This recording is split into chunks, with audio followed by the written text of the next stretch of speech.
When we consider this question about complementarian theology and domestic abuse, I think it's really important to start with the fact that there's a difference sometimes between what good teaching and actual practice of what happens in our churches. So the first thing to say on this is that even in a good church where complementarian teaching is being taught well, we need to realize that domestic abuse can be lurking in the shadows of our churches. So we as churches need to be aware of that.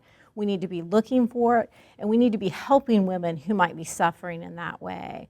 That being said, I just want to say I think it's clear from the biblical storyline that it really leaves no room for domestic abuse between a husband and a wife.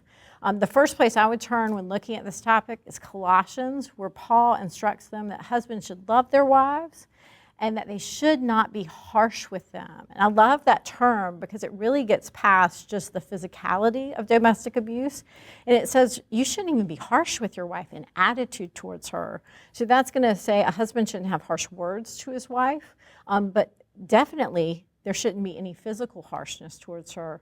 But then the next place I would look at is Ephesians, where Paul clearly says that a husband is to love his wife as Christ loved the church. There's no better picture of sacrifice in the history of the world than Christ for his church. And in fact, in that passage, Paul says that a husband should treat his wife as his own body. And he says, of course, a husband doesn't hate his own body. He loves it and cherishes it.